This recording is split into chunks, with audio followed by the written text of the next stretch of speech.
Welcome to Jason Cavness Experience. I'm your host, Jason Cavness. Our guest today is...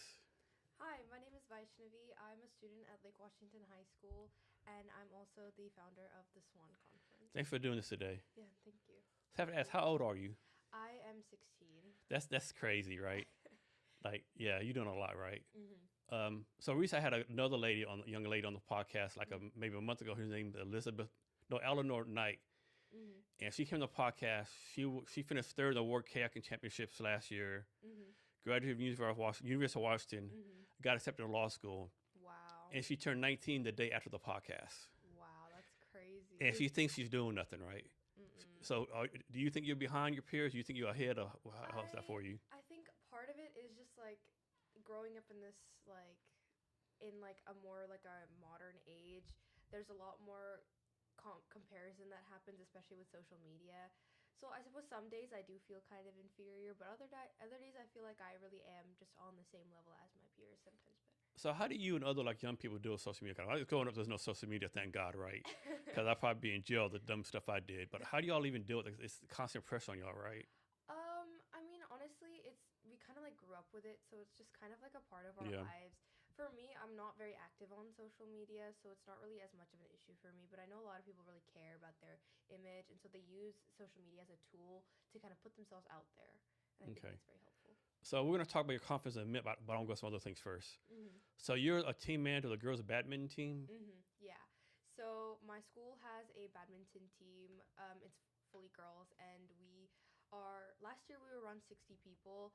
And basically what I do is I'm like a liaison between the team captains that are elected every year, and then the coaches, and we have 3 amazing coaches. I love them all. And really what I do is I act as a liaison, and I really focus on operations. What I love to do is I like to keep the systems efficient. And so a lot of what I do is a lot of team networking and just making sure everybody knows what they're supposed to be doing. I like to keep things on track, especially during Hey, scoot up game just a little bit days. more. Huh? Scoot up just a little bit more like Oh, this. yeah. I like to I like to focus a lot on efficiency. So especially when we have game days and we have another team, and especially if it's a home game, I need to make sure that everybody is in the place that they are and where they need to be, where the other team is where they also need to be, and just keeping things efficient. Yeah. So do most high schools have badminton teams? Because I remember my high school having a badminton team. I don't think badminton is as more. It's not as often offered at schools. I think our school is very lucky because we're also a very focused, a sports focused school. Mm-hmm. We have a lot of sports, and I think we're lucky that badminton is one of them. Are you a pretty good badminton player yourself? Yeah, I think so. Yeah. I used to have a lot of fun playing badminton way back in the day. Yeah, badminton's It's really a lot of fun, but I guess it goes down in popularity, I guess. Yeah. And you go to Lake Washington High School? Yes. That's in Lakewood or Tacoma? No, it's in Kirkland. Oh, Kirkland. Oh, wow. Yeah. Okay. I thought it was down there in Tacoma for some No, reason. Okay, Kirkland. Okay. And then talk about this thing you do, something called a Boss Up Challenge. Yeah, okay. So I am the student leader of the Boss Up Challenge. It's basically, currently, I'm working with David Robichaux. He's an amazing guy. And we're working together to build this program. It's supposed to be a 10-week program, but we're still fleshing it out. And it's a 10-week program designed to help students kind of build a monetizable business platform and a business plan. So basically what you do is you come in and you kind of talk about what you love, what you like to do, and your passions. And then you build a business around it and you monetize it in the 10 weeks. And then at the end, there's a little competition and you get to win prizes. So what do you love to do? Oh, I love to read. I love to manage things. I'm very Obviously. I love to read, and in my free time I do a lot of reading. I like to watch shows. Yeah. But What kind of reading do you do? I do a lot of fantasy reading. Do you? Sometimes I'll read books on just habit building. I really liked Atomic Habits, and the 72 Laws of Power. But that's those are one-time things. I really love to read fantasy and that kind of stuff. So have you always been like this, like a go-getter leader, make stuff happen? Yeah, I would Even say since you're a little so. kid? I oldest child. Yeah. I'm oldest child too, so yeah, I know what you mean. Oldest child, I go do things. It's always on me to start things, so I just it's just part of who I am is I start things and I do them myself, and I'm the leader. Do you ever find that it brings conflict with your friends, like because you're always like in charge, and they're like, "Man, you can't be in charge all the time." Yeah, I've been told I'm kind of aggressive when I am in charge, but I think that's just part of my leadership style. It's outside of being a leader, it's like, yeah, I am a nice person, but when it comes to being a leader, I want to see things get done, and I expect efficiency from all parts of my system. So when you're with other people or at school or like with David, whoever the case may be, Hmm. and you see examples of other leaders, how do you pick and choose like what to follow as far like good character traits, like probably bad leadership traits? I like to see how it would translate into me. I like to think a lot about how it should translate because a part of being a leader is how you impact other people. And so if I was looking at another leader and they were doing, while they were getting things done, they were doing a lot of yelling or something. Like, it's just as a leader, I wouldn't feel comfortable yelling at somebody. But if they were also being very firm about what they want to see in another person and what they want to see in your work, I would definitely translate that because that's a part of being a leader is also communication. And if I'm able to successfully communicate what I want to see in a person underneath me, and if I'm able to see that they're listening to me, I think that's a really good trait that I would want to copy. So it's just seeing how things would translate if I put them into context. So how do you like personally yourself like make sure you improve your leadership traits? I I like to see how I impact other people and how people feel when I talk to them. So for me, it's I'm open to feedback and I really like to hear how I make other people feel. And with that, I like to build who I am as a leader and as a person. So I'm gonna assume that you're pretty comfortable doing public speaking. Yeah, I am. So when did you first like start doing public speaking? Not really. It just kind of became something that I needed to be doing, like as somebody who's gonna go into business. You need to be able to be comfortable in it. And I've never had like a fear of like speaking to a bunch of people or like going up on a stage. It's never been like a thing for Mhm. me. So I've always been very You're comfortable. so lucky with that. Yeah. Yeah. I mean, you're so lucky. Yeah. Whether this by luck or you just taught yourself, yeah. Like so many people, like even now at my age, like they rather die than public speak. For me, it's just like I see things as like if you need to get them done, you need to get them done, and there's no way around it. So you just have to go do it, and there's nothing wrong with doing it, right? I'd rather be successful and have people think I'm cringe or whatever than not be successful and people think like, oh, she's a nice person and she's super, Good choice. yeah. What's the most amount of people you've talked in front of? Not that many. I mean, I do a lot of speaking in front of like, so I do a lot of DECA. It's like a business Yeah. competition worldwide. And I do a lot of pitching because of the events that I Mhm. choose, the competitions that I choose. I do a lot of pitching to judges. Um, I do a lot of speaking at like my clubs, Mhm. but otherwise, yeah. So tell me more about what you're doing with David. So what I'm doing, so just to clarify, in terms of like the Boss Up Challenge, I like my conference. Either one. Okay, yeah.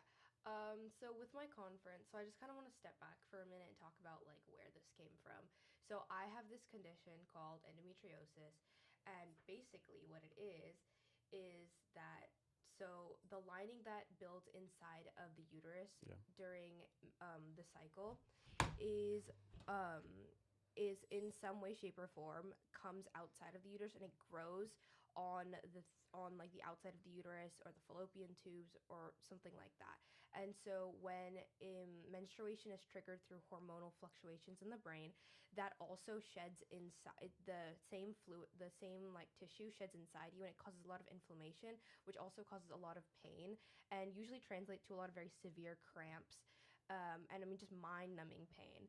So to kind of put it into context for myself, I've had pretty bad like period cramps for most of when I've had my period, and it's really painful for me because I mean, I remember I think this December there was like I think it was, I don't remember the exact date, but it was definitely a Friday, and I got my period kind of in the morning, and I like within like an hour I was like crying my eyes out in another teacher's office. It was just it was really awful. Like I mean, the pain is in terms of like if I had to put it on like a scale, I would say it's an easy like a 9 or a 10. It's the worst pain I've ever felt. It's like you get dizzy, you get hot flashes because it's so bad, you're shaking, and it's really awful. And so this isn't like a one-time thing too. It would be happening every month for me. And so because it was also going over the span of like 3 to 4 days, I was missing a lot of school too. And I'm like a really good student. I pride myself on being a good student. I over like my freshman and sophomore years, I had an average GPA of a 3.93. My freshman year was a fully 4.0 student. But this last semester alone, I have a 3.3 GPA because I missed so much school. Every month I was missing about 3 or 4 days, and so that translates to almost like 16 to 20 days missed of school over the first semester. And it made it really hard for me because I was playing catch up all the time. I was playing catch up and I was trying to figure out what I'd missed, and I'd missed so much instruction that I was struggling on exams and tests. And it was really hard for me, and so obviously my mental health took a toll, and I was not doing well, and it was just really traumatic. And while trying to navigate all of this, I didn't know that I had endometriosis. I had to do so much research on my own too, because it's so normalized that women go through all of this pain. And I didn't know anything about it. I'd never, in like the 4 years that I've been doing health in school, in the flash curriculum, I've never learned that this is like an issue for some women. And so that was just really difficult for me. And so when I was talking to my counselor, my school counselor, she was really accommodating and she understood my problem. But the issue was that there was no accommodations that I could get. So I couldn't get, extended time on assignments or tests. I couldn't get more lenient like attendance policies. And so on top of all of this, there's all these tardies and attendances issues on my transcript as well. So it's really tough for me. And so if you think about the amount of girls like me, so endometriosis affects about 10% of the female population. And if we talk about the amount of students in the Washington like education system, that's about 1.1 million. And so if you do the math, you cut it in half and you add and you take the 10%, that's about 55,000 girls exactly like me that are going through the same thing every month. And so if you really think about it, there are so many people who need the support that they're not getting it from the system. The system's very understanding of your issue and it understands what the issue is. It just they can't do anything about it. And so that's kind of where my conference was born from. Right, so I've been working with David and he's been super helpful. He's helped me kind of build a pitch that I'm currently building and I'm discussing with investors so that they can help me put my conference together. And we've also talked a lot about just kind of building this into a really big project for me. And where do you get these stats from? Just it's simple research. I mean, endometriosis, it's a very under-researched condition, but there are a lot of like just generally like about 10% of the population, the female population has it. And so if you do the math, it's about 55,000 students. And then is this like genetic? That's the problem because it's so under researched. We actually don't know where it That's comes crazy. from. Yeah, it's so a few statistics around that. There are more studies done on male baldness than endometriosis. One of the research studies that I found was how endometriosis affects men. And another research study I found wasn't about like where endometriosis comes from. It was just about how women with endometriosis are statistically better looking. It just completely ignored the point of the actual research study, and there's no studies done on it. I mean, there's a few theories around where it comes from. There's this thing called retrograde menstruation where menstruation goes back up the fallopian tubes, and because the fallopian tubes aren't connected to the ovaries, there's a way it can get out of the fallopian tubes. There's also things like latrogenic spread, genomic alteration, so a genetic thing. But there's a lot of possibilities that it could be, but nobody actually knows, which is also a big problem because that means we don't have a solution. There's no cure. So what's the earliest age someone can get this, and what's like the latest age someone can get it? The issue is that it comes around your period. So the minute you get your period, it's just like it starts growing from there. So like I figured out that it was this because it'd been getting worse and worse over when I got my period, and when I was as I was growing older, the pain was getting worse, and I wasn't going to school as regularly, and so I did a little bit of my own digging, and I found out that this is a condition, and it's probably me. Are there any stats on based on like ethnicities or anything like that Mm-mm. It's just a across the board? Yeah. Okay. Um, so we're gonna go back in a minute. One thing I want Mm-hmm. to talk about. You also do something called something that a California Tamil Academy. Mm-hmm, yeah. Can you talk about that real So fast? I am ethnically I'm from India. I'm fully South Indian, and my family is from Tamil Nadu. And so in Tamil Nadu, they speak this Indian language called Tamil, and I grew up around it, so I speak it pretty fluently. And so in California Tamil Academy, it's basically an academy you go on Sundays, from around 10 a.m. to around 12. You go and you sit in the classroom and you study Tamil and its cultural and lingual significance. And so I really love Tamil school. I love my language, and so I am currently a TA. I volunteer at California Tamil Academy on Sundays, and I help. So I'm currently volunteering in the kindergarten group, and they are just the most precious children ever. So it's really fun. So all the stuff you're doing, right? Hmm. Like, how do you make sure to still be a teenager, so to speak, right? To still hang out with friends, have fun, like spend Yeah, time with family. I think a lot of it is just time management. I am a serious calendar girly. I love my calendar. I am serious on putting things in my calendar and like looking back and forth at it. And so with that, I also pride on myself on having good relationships with my friends, and they understand that I am a busy person. But we do definitely, especially me and my best friends, we definitely meet up regularly, at least once every month. We make So, sure. what age were you when you like thought to yourself, you know what? I'm pretty good at this. Like, I'm a good leader. I know how to manage people. Like, what age were you like figured out? Oh man, like this might be something to do. Yeah, so I think that really only happened maybe last year because for me, it was like I was kind of lost before I figured out that I was a really good leader and I had all these passions and I love to do the things that I'm doing. So I think it really be only last year. I think becoming the manager of the badminton team definitely showed me that I am a good leader and I am very good at management. So, say the disease again, because I know where I'm not smart enough to say it, how to say it. Say what? Say the word again. The disease. Endometriosis. So, how do people like deal with the pain? They taking like pain medication, or you just Yeah. have to deal with So it, or the problem with taking pain medication is usually this pain is so severe that the pain medication doesn't work. you need something like really, Really, you need really strong and pain then meds. you risk getting addicted, all that kind of stuff, right? Yeah, so it's really tough. Um, I mean, you just kind of have to figure out what works for you, what trigger. So I figured out that a trigger for me causing a lot of that inflammation and pain is sugar. So I avoid like processed sugars a lot. Obviously you're craving that at the same time Mhm. too.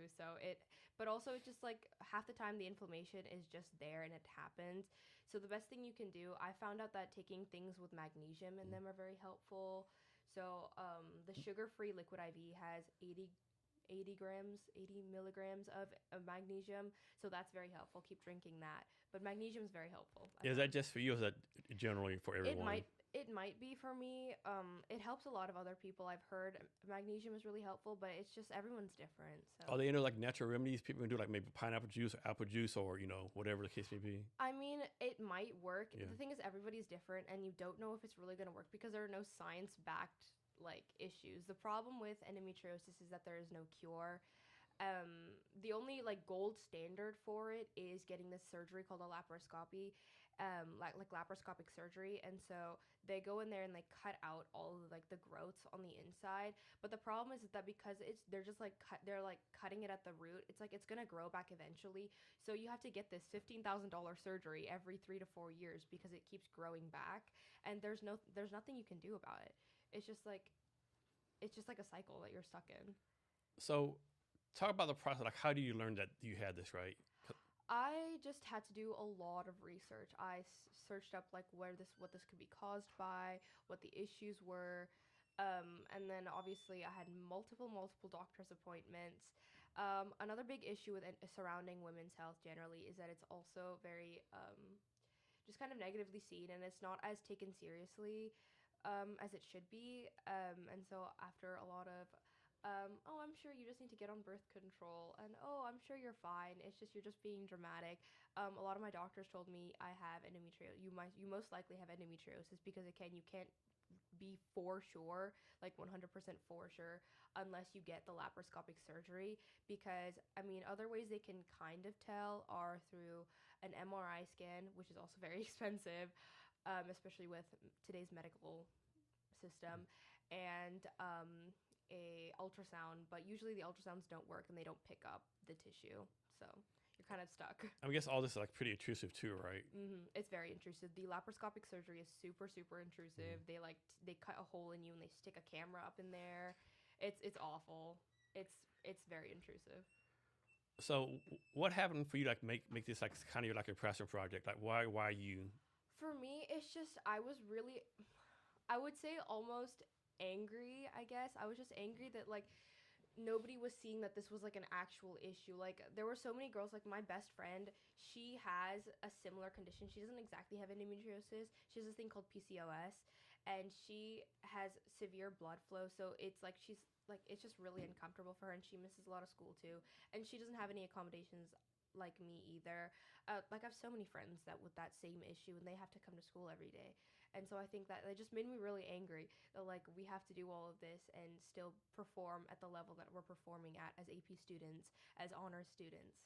So Are there like any organizations out there for this, like any support groups or anything like that? there are support groups and there are organizations. EndoFound, founded by one of the best endometriosis doctors. They do a lot of help with like education and awareness, but there's no like there's no local solution to like just for Washington or just for Kirkland. There's no local solution, and so that's what I thought to bring to the table. And so once someone has this, they have it pretty much for life. Yeah. Man, Yeah. that's insane. And the fact is, like, no research or nothing, because it ain't like this came out like 5 years ago. I'm guessing it's probably been around since the beginning of time. I have to presume. It has. It's tough. That's sure. crazy. Yeah. And does this affect your chance of getting pregnant in the future? Does it take Oh yeah, it fertility does. rate? It has a significant impact on fertility. It's got a bunch of different. It worsens a lot of things. So I think the statistic is I'm 5 times more likely for this thing called PMDD, premenstrual depression, and so that also significantly impacts my mental health and my stability. And then also I'm twice more likely to get ovarian cancer. And 8 times more likely to have a heart-shaped uterus and all sorts of things. It's not fun. So they're telling you this, so you're like, oh wow, give me more good news, give me more bad news. Like, man, just keep it piling up, right? Yeah, there's not a lot of good news. It's really tough. That's insane. How about for does it affect like your kid's health? Like, it might be genetic for sure. Is a kid more likely like be like kind of slow or like Down syndrome or anything like that? I don't think so. It's just if I had a daughter, she might be more genetically inclined to have it. But again, there's no for sure research. So that's unbelievable. Yeah. Yeah. So back to Tamil. So Tamil, is that a region in India? Tamil Nadu is a region. It's a state in India, Okay. but Tamil is the language that they speak. Okay. How many languages do they speak in India? Hundreds. Hundreds, okay. Hundreds of languages, especially with the amount of dialects, because the languages will mix and stuff because the borders aren't, borders, right? So it's just hundreds of like languages. It's crazy. And so you grew up speaking English and this other language? English and Tamil, yeah. Okay. Do you know any other languages? I am an AP Spanish student, so Spanish. Of course you are. Of course you are. Of course you are. Yeah. So what's it like I don't want to say you're a golden child, but like it's not like you just like pick up stuff like magically, like no. I can see you, hitting a golf ball hole in one, right? Like what's it like? I'm not that kind of student. You have to work hard to study at it. Okay. Yeah. I mean, I would say that like everything is part of hard work, but talent's also a part of it. It's just like, it's easy to say that you do all these things, but a lot of the times people don't see like the work that you've put in behind it. I mean, having a schedule that's fully AP classes, I get no sleep. It's a lot of work for sure. The exams are really difficult. So it's like part of it is like it's easy to say that like, oh, somebody's doing all of this and this, but you have to really be able to see the hard work behind it to know that they really are working as hard and they deserve the respect that they're getting. Always cringe when someone says, oh, John Bob, he's so lucky. No, John Bob's not lucky. Like John Bob's doing some, he's working hard, right? These people, he's hustling. Oh, he's so lucky. Opportunities low. Like hard work, the luck comes in hard work, right? Yeah. So why punish yourself and take all these AP classes? I mean, I'm sure you're getting college anyway, right? What are you doing? I just like a part of it is like you want to be the best that you can be, and I know I can handle it. It's gonna be hard to handle, but I know I can handle it, and so it's just pushing myself. And I mean, why not, right? You're only in high school once. Yeah. So back in leadership, right? Mhm. So one challenge I had as an army, like Mhm. I would always like I had high standards for myself, right, and for Mhm. people around me. Yeah. And I always get frustrated if people below me like wouldn't meet my standards. Like, what Oh, are you yeah. like? What are you doing, right? Yeah. Another challenge I had too. I like I'm smart, but I don't think I'm the smartest person in the world. So I'm like, if I figure this out, well, how come you can't, right? Mhm. Like, are you that dumb? I want to say this out loud because like, are you this slow? Like, I figured out how come you can't, right? Do you do the same thing or? For me, it's hard because everyone's human, and at some point you are gonna feel frustration that like it doesn't translate, obviously. And I feel like that's one of my own toxic traits is that I want everybody to be like I want everybody to know what's happening and just like kind of know and like know what to do. And and it's hard for me to like understand that, sometimes people need a little bit of extra help, and I'm working on that for sure. That's something I had to learn too while in the army. Like, you heard the phrase "iron sharpens iron." Yes, I have. Well, that works if both of you are made of iron. For sure. But the other person made of like aluminum foil. Mm-hmm. You destroy that person. I heard this one quote, like for sure, like I think it was like pressure does make diamonds, but the same pressure, you can't put the same pressure on bread and expect it to rise. Yeah, that's a good one. Yeah. How often do y'all go back to India to visit? About every other year. Every year? In the summer, yeah. Yeah. Go for like a couple weeks or something. About 2 months. We just go for the entire summer because we have so many people to see. Yeah. And so you've gone back every year since you were a little kid? Yeah, every other year. But you were born here, right? I was born here, yeah. So let me ask you this, right? Mm-hmm. What's something about the United States you wish more people in India knew about? I wish that part of the United States is that it's a big melting pot and everyone is different. And I think that a part of the experience of being in the United States is that you can connect with other people that are like, also Indian, but you can also meet so many new people and so many new cultures. And I think that's definitely important to know. And then the vice versa. What is something about India you wish we knew more about here in America? I think that it's not always that we kind of we're like very family oriented. We're also very community oriented. Like it's not just our family that we care about. We care about our whole community. Like here, if you make cookies, you'll share it with your cousins, with your friends. But if you go to India and you make like a sweet, you're gonna give it to everyone around you. You're gonna give it to your neighbors. You're gonna give it to the maid. You're gonna give it to everybody. And I think that's a very important part of Indian culture. So from your work doing this so far, why do you think there's such an education gap? I think part of it is just obviously there's a lot of stigma around menstrual health and women's health, and it's just that it's not as much of a discussed issue as it should be, and I think that's another issue, but it's really just that like the stigma for sure. Do you think that part of is like in America, like, oh, you don't talk about this in polite society, that's like that's for like home, it's not for public, For sure. Like a guy should we talk about that? For sure. I think that's definitely a part of it. And I think another part of it is that like we feel like we're being transparent when it's like I feel like menstrual health is honestly oversimplified. Like who knew that there were cycles to your like I thought for me before I found out more information I thought it was just your period and then you're fine, right? There's cycles, so there's your luteal phase, there's so many different phases around, and there's so many different things that you should know to optimize it, that it's like if I'd learned this in school, like imagine where I would be like managing my symptoms and managing my emotional like life, right? It's like I think it's just a part of like not knowing and the teachers not knowing, and it's just like a general like I think it's just like a systemic like issue. And so what's the like consequences that like girls like quote unquote suffering in silence with this? I think the big consequence is that so many people like they suffer, and it's like nobody understands why. I mean, there's a statistic about it. About 1 in 6 women with endometriosis have like lost their job or left because of their condition. And so that's so many people. I mean, if you're just taking like the 55,000 girls that have endometriosis, 1 in 6 of them are going to quit their job or lose it. And I think that the really big consequences that you're like when we want a system that supports everyone, it doesn't support these girls. And I think that's definitely a big issue because this issue doesn't just stop in high school. It carries into college, it carries into your career, it carries into your family life, and I think that's definitely an issue that needs to be addressed.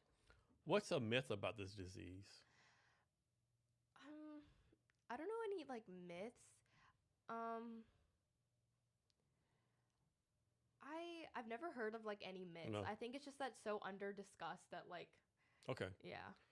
So back to leadership. What's one thing you're like you consider like a Gen Z, right? Yeah. So what's the thing about Gen Z leadership that most adults haven't figured out yet? I think, especially with older generations, a lot of it is like, you know, you've got your job. This is how you do it. You don't do it any other way because this is the one solution. I think Gen Z takes it in a way that like you have a problem, but there's an infinite number of solutions, and whichever one that you like is the one that you should pursue, and it's what you want to do. Like the world is your oyster versus like Gen Z sees the world as, you know, as their oyster, but I feel like a lot of older generations are kind of bound to like how society taught them to be, etc. So how do you go about like solving problems? Um, you know, as I forget his name all the time, but as he said, if you writing down your problem is half the solution. And so I always try to identify what the problem is before I build a solution. And I love building solutions for sure, but I can't build a solution if I don't know what the problem is. And so I definitely focus a lot on like the actual problem, and then I focus on the solution. And that's usually the harder part, right? Figuring out the problem is usually harder than finding a solution. Yeah, for sure. And honestly, I'm not somebody to like, you know, something goes wrong and then I wallow for like the rest of my life. I'm gonna take like an hour. I'm just gonna be really sad about it. But then I bounce back, and my next thing is like, okay, what's the solution? What's the solution? And then that's how I am as a person. And then what's like a surprising leadership lesson you've learned so far? I think that having too high expectations is only going to lead to you feeling as not as good of a leader, and two, it's going to lead you to not have as good of a leadership skill. I think that with being a leader, you should also understand that, you know, everybody's different and everybody is trying their hardest, and that you need to be understanding of that. And I think that's definitely a lesson that everybody should learn. So why make this a black tie gala? Why not just make it like a regular event everyone goes to? Why like going so out? Why being so extra? Because the problem with endometriosis is that it's not taken seriously. I mean, I was told so many times, "Oh, you'll just grow out of it. You'll be fine." It's just a one-time thing. Like, "Oh, you're going to be fine." I think one-time thing every month for the rest of your life. Yeah, right? And I think that making it so serious and making it so professional is going to give it that air that it's an important event. This is an important thing that we need to discuss. It's not just like a brunch that you go to and then you drive home and you forget about it, right? Like it's an important event that you're committing your time to, and it's an important issue that needs to be discussed. And I think making it a black tie event is going to give it that air that it needs. And like, are you doing this all by yourself? You have people helping you? It's mostly me, but I do definitely have people helping me. I gotta say thanks to Mr. Robichaud. He's amazing. He's definitely helped me so much. My principal, Dr. Bell, she is awesome. She's been so helpful.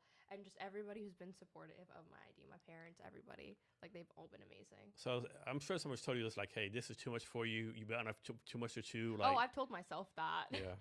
But it's like a part of it is just like I'm serious about commitment, and I've committed to this, and I really do want this. I mean, I think the thing that separates a lot of successful people is that they're very hungry. I'm hungry for this to work. I need this to work. I don't want it to work. I need it to work. So I think that's part of it. So I saw your business plan, or what you want to call it. Mm-hmm. Talk through how you figure out the pricing. Like, you have pricing for the AV stuff, the tables, the flowers. How do you figure that out? I just kind of like did a little bit of basic research, and I searched up like, oh, how much does this cost for this much? I mean, Google's amazing. Google's a free resource. Just, you know, harness it. Did a lot of that to kind of figure out the pricing. So talk about your logo real fast. Mm-hmm. How do you come up with that? Okay, so I came up with it because I felt like because I wanted to continue with like the air of like importance. I thought like but like also elegance. I think a swan was very helpful, and so I built my kind of my whole like concept kind of around it. And so with it, I built the student-led Women's Adolescent Needs Navigation Conference, which stands for SWANN. Just came together like that. Yeah, it came together perfectly. I think it was. And you designed the logo yourself? Yeah, I mean, Canva's great. I mean, yeah, there's so many tools. Like, yeah. So for your plan, are you like, so the event's on July 24th, right?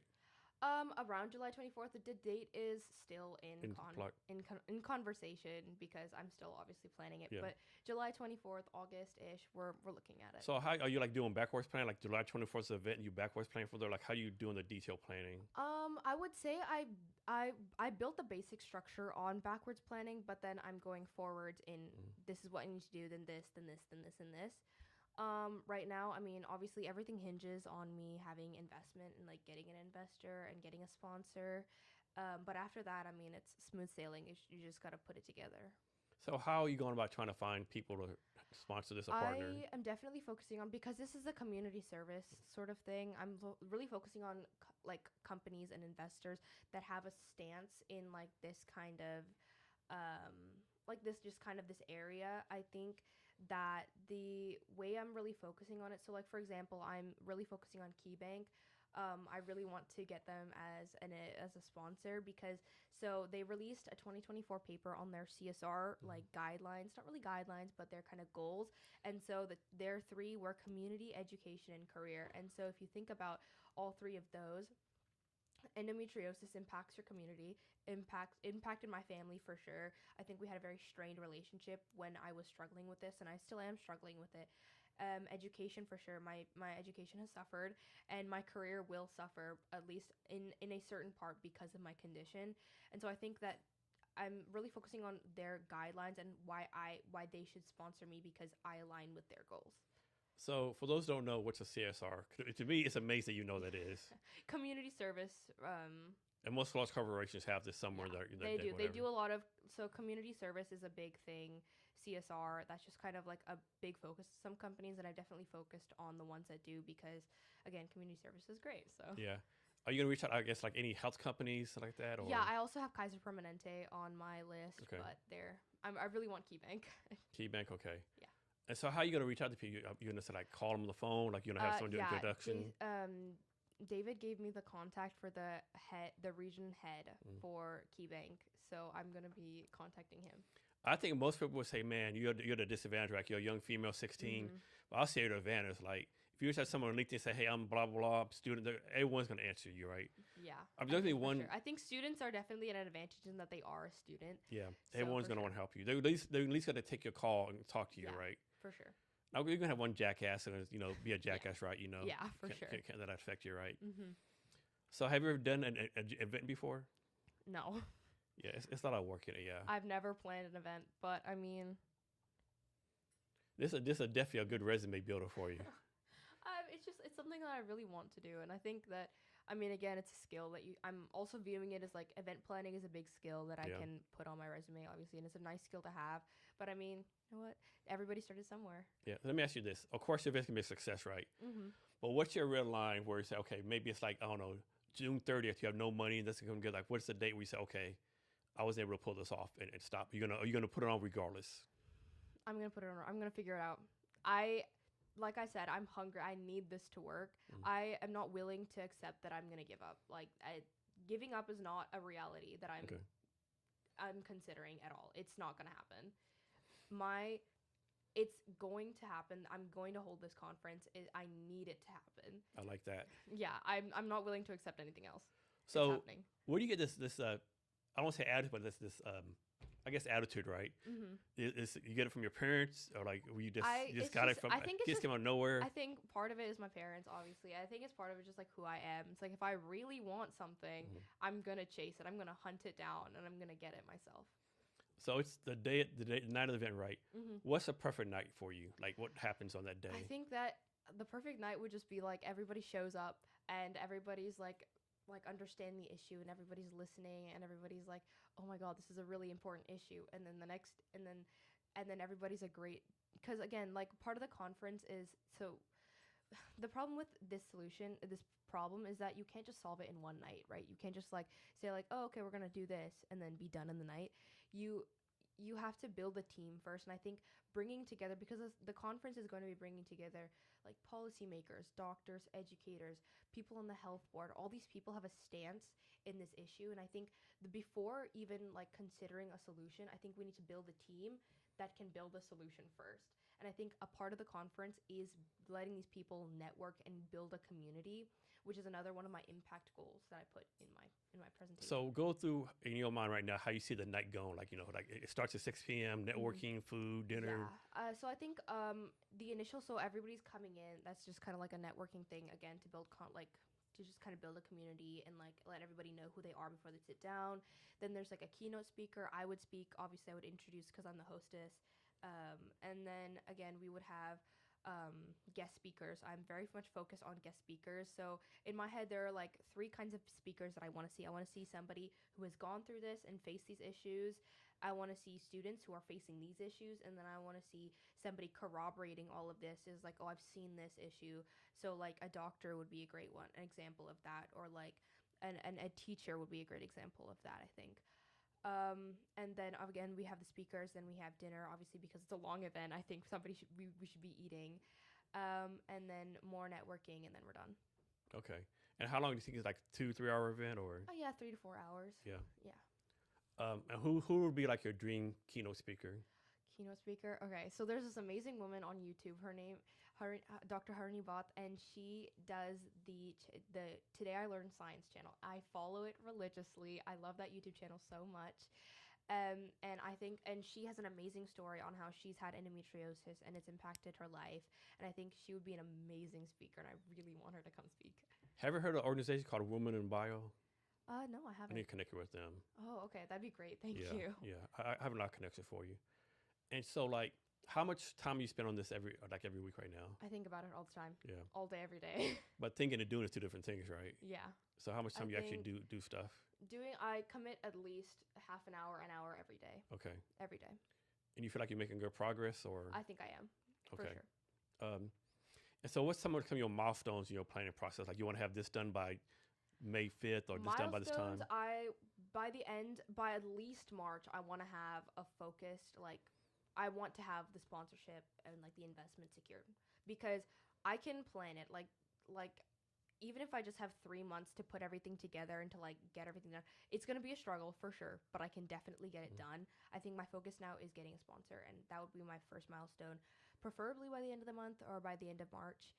And then everything just kind of falls into place after. And so let's suppose KeyBank sponsors you, right? Mm-hmm. What are they going to get out of it? Of course, they're going to do it because, value. Yeah, community service. But what are they going to get out of it? I mean, they get obviously they put their name on like a really important issue, and I think that it'll also help us build like a relationship in terms of like continuing this, because I think this is definitely something that we can continue in the future. I think it helps them build that relationship in that they sponsor this event, and this is just kind of part of who they are, and that gives them another just another view, a view in the public eye, like, oh, they sponsor this amazing event that empowers women and like girls struggling with these conditions. And you plan like a recording of the event? Oh yeah, for sure. Okay. Yeah. That's a big challenge itself, right? Yeah. Yeah. Any ideas where you want to do it at? I was talking to a few venues, and I really want to do it at the Fairmont Olympic Hotel in Seattle. That's a nice place. Yeah, they've got this beautiful Spanish ballroom. Yeah, I think it'd be absolutely stunning for the event. And plus, there's like parking garages right close by to you. Yeah, for sure. Especially if I'm having speakers that might have to fly in. I think Dr. Bott is in California. I think she might have to fly in, and I think it'd just be a great place because now she can stay there and I think it'd just be really convenient for some people. So what happens, like, you have a lot of your goals, right? Mm-hmm. What happens if you can't get these like dream candidates? You have to like kind of like go like, I won't say average people, but average people, right? I mean, everybody has a story, and I think while I do want Dr. Bott to come speak, I think there's definitely someone with just as valuable of a story that I would just need to find, and I would need to get them, and I would need to convince them. But I think that everybody has a valuable story, but I think she would be great. So how are you going to get someone to convince someone to be a speaker or be involved? I think that I would just try to kind of appeal to them and like, hey, I understand the issues, and I think that your insight could be super helpful in convincing people that this is an issue that we need to address. And I think I would just try to help, like, I would try to show them that their contribution would be so invaluable to the outcome of my conference. So you're doing this all right now by yourself. David's helping you, but you have like, like you start wrapping up. Do you have in mind like people to reach out to? Like, hey, reach out to Mary, reach out to Tom. Yeah, I bring them on. I have, so with like the venues and like I have a list of people that are gonna like do like catering or do florals or like all of that. I have a few people. I don't want to jump the gun and say, oh, I'm going to commit to this, and then I don't commit to it. So I think that's definitely important. So you have a successful event, everyone's happy. Mm-hmm. What actually changes the day after? So the problem with, again, like I said, the issue is that there's no true like solution that you can just like Rome wasn't built in a day. You can't build a solution in a day. I think the main goal for the conference is to build a community that is focused and is laser focused on fixing the system so that it supports the students that are struggling with endometriosis. I think that's definitely one of the main goals that we want to see. I think we want to see that people are considering this as like an actual issue, and we need to support these students, because then we can continue outside of the conference, especially after, to focus on what we can change as a team, because now this team knows each other. We know what you can contribute, what she can contribute, what everybody can contribute. Because I mean, think about doctors. They can contribute the medical perspective. They can say, with this, I mean, this amount of students feel this, and this is another symptom, etc., etc. Policymakers, they actually have that impact. They had the law. Like, I think I'm going to be taking AP Gov next year, and my school, they pitch bills to and so I think one of them this year is something on e-bikes, but I think if I worked hard enough, I could definitely get a bill on stage, and I think that would definitely link back to this. But I think if you think about policymakers, they have the law. They can really bring this to light in terms of a political sense. And then there's also like the health board, because the health board is actually what controls what students learn in terms of health in the classroom. I think they can definitely work on learning and like fixing and altering the curriculum so that it in more benefits students. So I think that really a main focus we would want to see first is community and like a team, because we need a team before we can attack a solution. And so I think seeing the team first would be amazing, and then we can all work on a solution, which would be eventually just kind of we would want to see that women or like girls with endometriosis are more supported in schools through like attendance. I mean, just a more lenient attendance policy, like lenience on like a mental health support, definitely like having like some sort of mental health guidance counselor or somebody like that, seeing like attendance policies are more lenient, and seeing academics are more lenient in terms of like when assignments are due, or when like you have an extension up to when. And I think that would just definitely make academics a lot more less stressful on students who are already going through so much stress. So have you thought about this? Like, most people say, I'm just doing an event, right? But no, you're not really just doing an event. You're doing an operation, right? Like you could, you're doing an operation, right? Yeah. You're an operator, and most people don't, oh, I'm just doing an event. No, most people, it's flowers and vases. No, it's an operation. An actual event, yeah. It's an operation with a lot of moving pieces to it. So you're going to be managing your sponsors, venues, budget, speakers, on and on and on, right? What is, or what do you think would be the hardest part for you to pull off? I think the hardest part to pull off is just kind of getting all the pieces to work at the exact same time. Just kind of get everything to fall into place. I think once everything falls into place, it's going to get a lot easier. But because I'm kind of also in like a catch-22 situation, because like with my website, it's in TBD. It's we're working on it. But a lot of the information that I need to be sure of to put on it, I need a sponsor. But a lot of these people need to see a sponsor before they'll say, like, so I'm in a bit of a catch-22. So I think getting out of this catch-22 situation is going to be the hardest part for sure. And then once everything is in line, just kind of knocking that first domino over would make things a lot easier. And how are you tracking everything on spreadsheet, ChatGPT, like Excel. Excel? Excel, Word, Canva. It's just kind of all like a thing. And so like, obviously you look at it and you can figure out what, like, you showed it to me, could I know what's going on? Yeah, I think so. With like a 20-minute conversation. Okay. It's like, this is this, this is this. Back to your budget, right? Is there, so I saw your spreadsheet, right? And the research you did. How put this question? What if you only make half of that, right? You'll still pull it off some kind of way? I'll pull it off. I mean, a budget is a budget, right? You gotta follow around it. I mean, you have what you have. You gotta figure it out. Yeah. I would figure it out. And obviously, like, you're gonna talk to a lot of people. You're gonna hear a lot of no's, right? How are you gonna do it here and no a lot? I mean, you're only so many no's away from a yes. So. Man, you sure you're only 16? Here's a good one for you. So how are you going to balance like being respectful of all these institutions at the same time, hey, like kind of like, hey, you need to disrupt this and tear this down because this ain't working? I think that, so in English, we're learning about ethos, pathos, and logos. I think using, emotions, but also facts and also credibility would be super, would help me build like an argument that's not like disrespectful and like, hey, you suck and your system sucks and you need to fix it.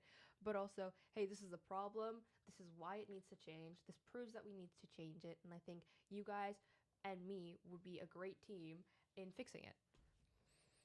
And so we talked about this some earlier, but what advantages do you actually have being a student doing this?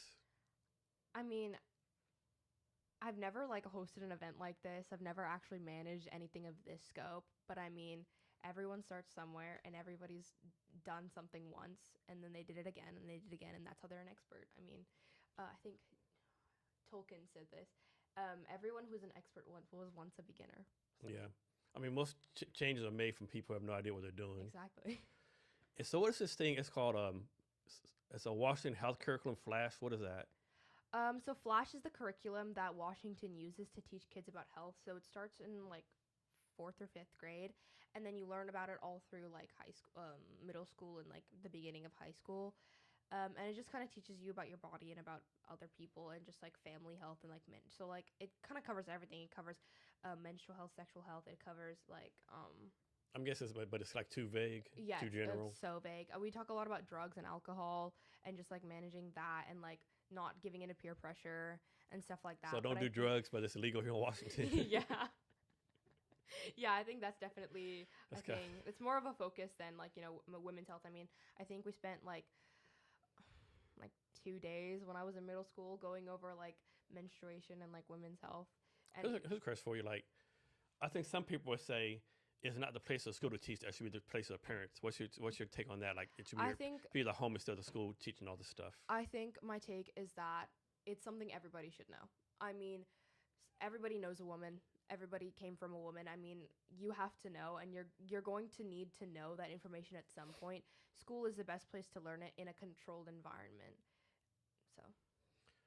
So, I guess the Washington State Department of Health runs this program. Yeah, they kind of tell what they tell the districts to like. This is the curriculum you're gonna follow. So today they make you the director of the health system. What are you doing? I would, if they did, I would first give so much more attention to menstruation and like women's health and like tell them like these are the issues that you need to look out for. I mean, if you're going through all of this pain, like somebody needed to tell me that my pain wasn't normal before I was like, oh, maybe this is an issue. I mean, I'd been going through like pain and like I was fainting pretty much every single time and like I've thrown up a bunch of times because of the pain, but it was just normal for me. Somebody had to come and tell me that it's like a not. So you have pretty high pain tolerance? Yeah. Yeah. Yeah, I do too, yeah. Yeah.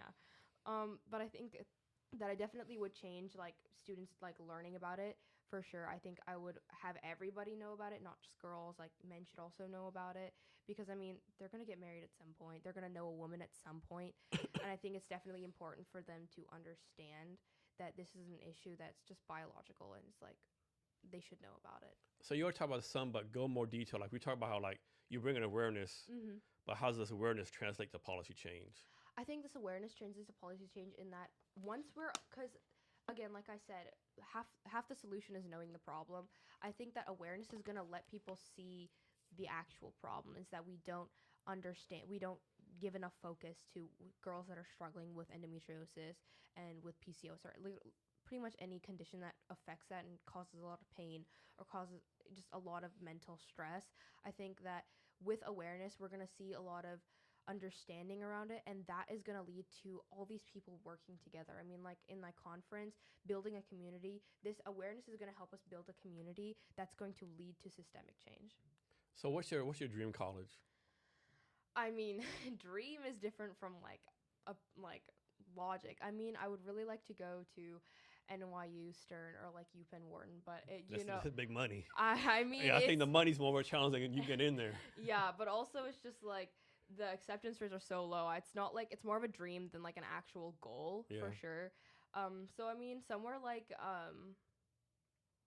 I mean, somewhere like UMass would be great. Okay. I think that would be fun. So you're trying to get away from the parents?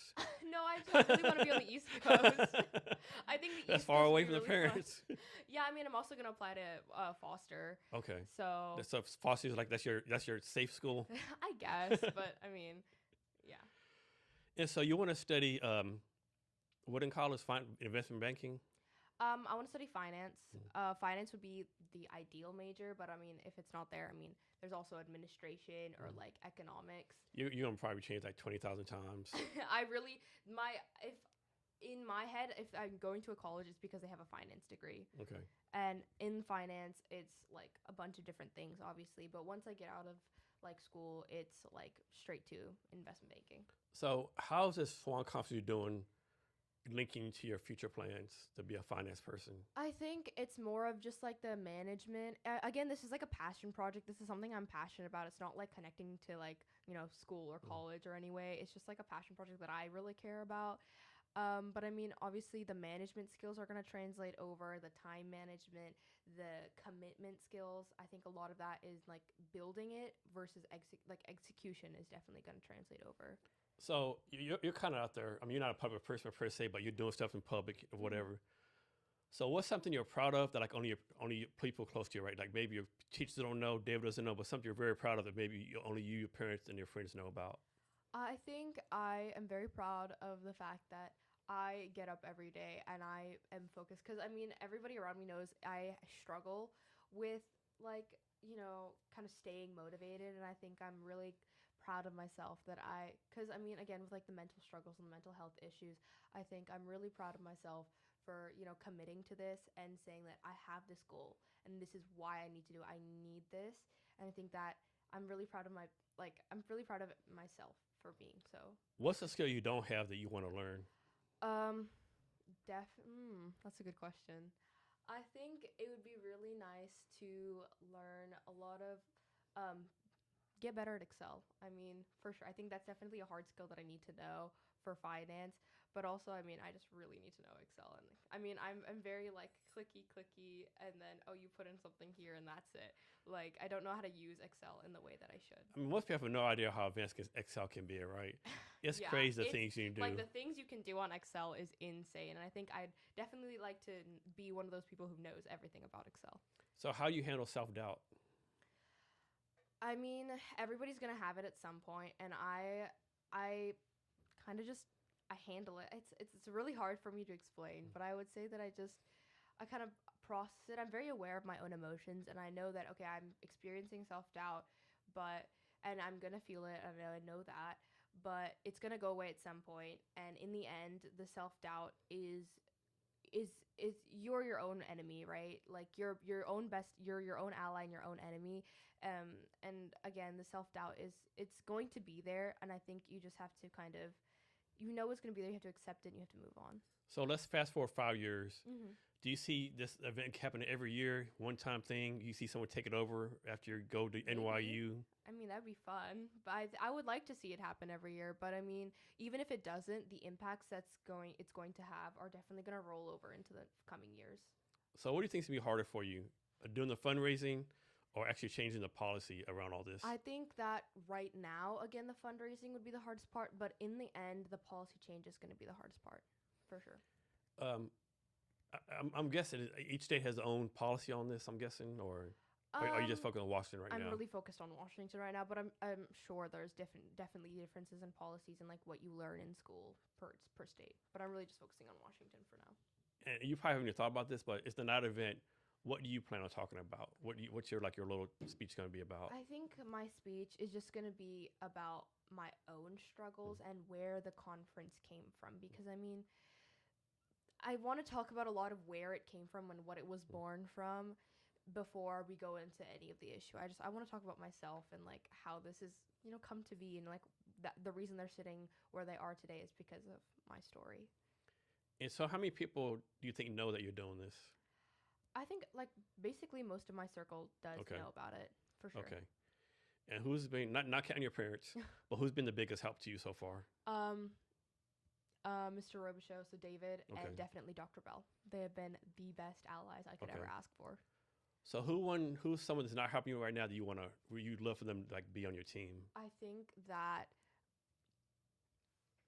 that it would be great if I could get Dr. Bot online, and I think she would be an amazing ally. I think she'd be an amazing speaker. I think she'd bring so much to the conference that would make it so much better than it already is. And so back to the thing itself, right? Is there like a shot people can take or like anything like that? Any kind of medicine besides pain medication? I mean, you can get on birth control, Yeah. but it has its own side effects. I mean, the side effect sheet is large enough to be a blanket. Okay. Right? So it's just like really the only solution that most people can get is on birth control. But again, the problem with birth control, like I faced a lot of issues with my birth control. I have some serious, like I've had some really bad mood swings. I mean, my mental health has been pretty bad with it. It's not great, but again, it's controlling my pain. So I mean, what more could I ask for, right? So like when you have it, like suppose you had it right now, Mm-hmm. could I tell any kind of where you have it? Yeah, I would look exhausted. Okay. Yeah, I think you can definitely tell, especially like in pain for sure. I think I look exhausted all the time, especially it's not fun. All right. And so you're a sophomore or junior? I'm a junior. Junior, okay.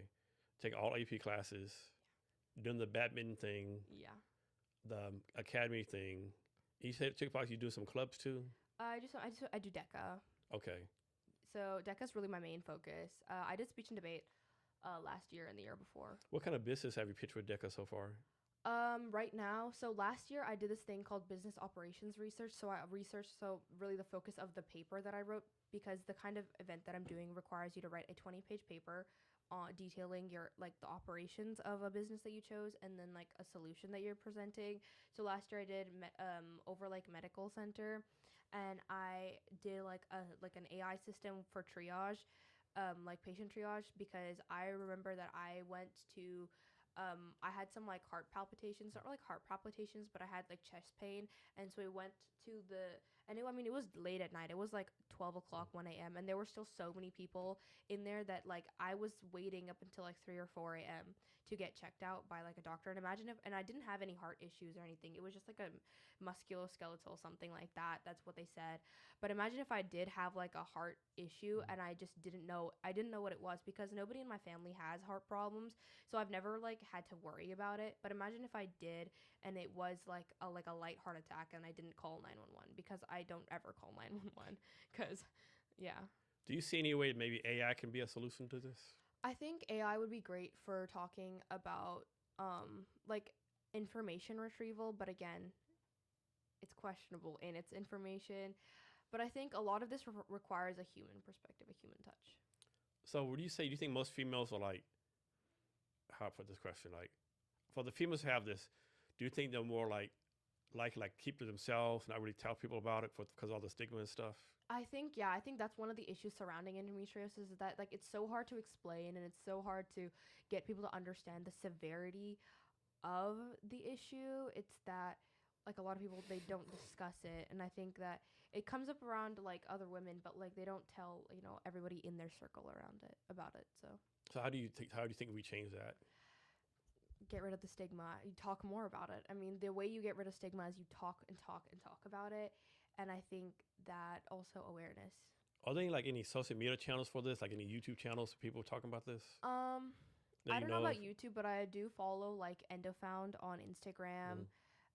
They're a great resource. They talk a lot about like the studies being done, or like just success stories with endometriosis, people who've had endometriosis. I think they're a great resource. Crazy question. Mm-hmm. Have you thought about what you're going to serve for dinner? No, not really. I think that might be the last of my worries. Probably so, yeah. Yeah. Yeah. So your date is like somewhere between July 20th and August 10th? Yeah, something like that. Okay. Trying to think of what else. And so you get sponsors, people still have to pay for tickets, or are you trying to have the sponsorship ticket? Most of it is going to be like invite only, but I might, because again, everything's in question, right? But I might do some ticket sales and use that and put it towards like EndoFound or something like that, and just like donate it to them. But most of it is probably going to be just invite only, and the sponsors are going to take care of it. So how do you think you're doing so far with this? I think I'm doing good. I think that I'm on track and I'm getting there Yeah. one step at a time. Yeah. And you have a pretty good support system too, right? Yeah, for sure. Yeah. Is there anything I should ask you? I haven't asked you yet. Anything else you want to talk about? Trying to think. What else do I like to talk about? I think that I think that if anybody has any contacts that they would love to talk to me. Cool. Yeah. And how can people reach out to you? You can definitely reach out to my LinkedIn. You can also just email me.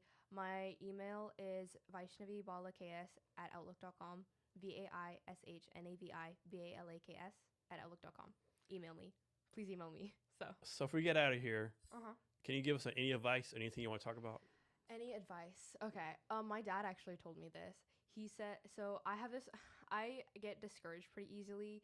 But again, I don't stay discouraged, but it's hard for me, right? He told me, just because you lost the battle doesn't mean you've lost the war. And I think that's really important to remember, that just because you've lost one thing or like one battle or one thing, like I've had so many opportunities that I fumbled. Like I remember it was in T-Mobile, and I've been looking for internships, and there was this amazing lady. I asked her, like, because she was holding a very expensive Louis Vuitton purse, and I asked her, I was like, oh, what do you do to afford such a nice purse? And I was talking to her the whole time, and it didn't hit me that, like, that I could have asked her, like, to come intern at her small business, because she was, like, the manager of a small business, and I was sad the whole evening. I was so mad at myself. I was like, how could I forget? How could I do that? And, like, all these things. So I think that one of the really important things that he's told me is, just because you've lost the battle doesn't mean you've lost the war. Like, because nobody who's won a war has won all the battles in the war. So, That's good advice. Yeah. Thanks for your time today. Really appreciate it. thank you. And to our listeners, thank you for your time as well. And remember to be great every